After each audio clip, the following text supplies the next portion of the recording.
આજે અમદાવાદની અંદર લગભગ 1000 કરતાં વધારે ક્ષત્રિય સમાજના લોકો રોડ પર ઉતરી આવ્યા હતા અને એક મોટી રેલી કાઢીને કલેક્ટરને આવેદનપત્ર આપવામાં આવ્યું હતું.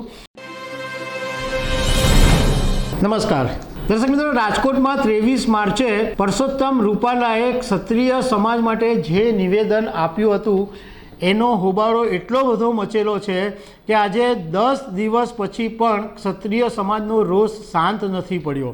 આજે અમદાવાદની અંદર લગભગ 1000 કરતાં વધારે ક્ષત્રિય સમાજના લોકો રોડ પર ઉતરી આવ્યા હતા અને એક મોટી રેલી કાઢીને કલેક્ટરને આવેદનપત્ર આપવામાં આવ્યું હતું.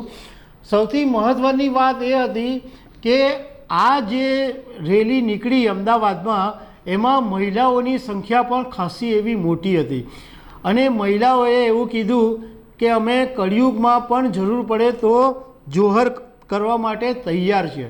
તો આના વિશે તમારી સાથે વાત કરીશું. મારું નામ રાજેશ શાહ છે અને તમે જોઈ રહ્યા છો ખબર છે.com. દર્શક મિત્રો, ભારતીય જનતા પાર્ટીએ લોકસભા 2024ની ચૂંટણી માટે રાજકોટ બેઠક પરથી પરસોત્તમ રૂપાલાને ઉતાર્યા છે અને પરસોત્તમ રૂપાલાએ 23 માર્ચે રાજકોટની એક સભામાં એવું નિવેદન આપેલું કે રાજા મહારાજાઓ અંગ્રેજોના સમયની અંદર નમી ગયા હતા અને રોટી બેટીના વ્યવહાર કર્યા હતા.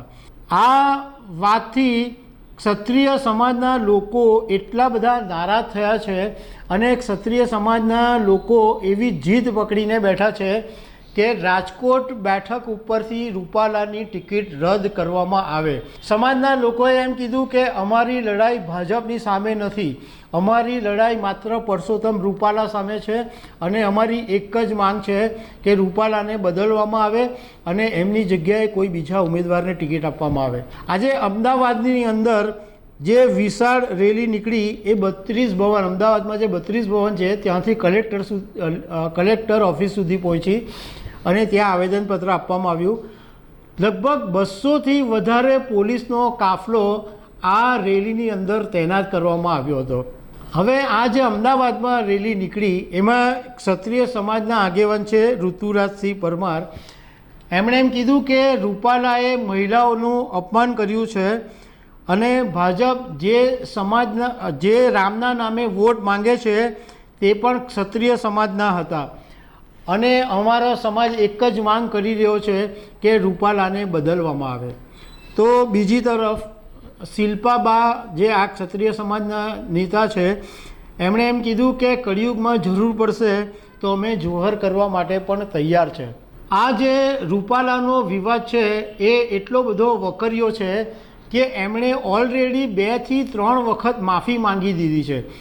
એમણે એક વિડીયો જાહેર કરીને પહેલાં માફી માંગી, એ પછી ગોંડલની અંદર એક બેઠક હતી એમાં એમણે હાથ જોડીને માફી માંગી, પરંતુ ક્ષત્રિય સમાજ માફ કરવા માટે તૈયાર નથી. અને ભાજપના સભ્ય અને કરણી સમાજના પ્રમુખ રાજ શેખાવતે આ મુદ્દાને લઈને ભાજપમાંથી રાજીનામું પણ આપી દીધું છે. હવે આ મુદ્દો ક્યારે શાંત પડશે એ આપણને ખબર પડશે, પરંતુ અત્યારે ભાજપ આ આખી વાતને ડેમેજ કંટ્રોલ કરવાની અંદર લાગેલું છે. તો દર્શક મિત્રો, આવી અનેક વાતો સાથે અમે તમને મળતા રહીશું. Thank you very much.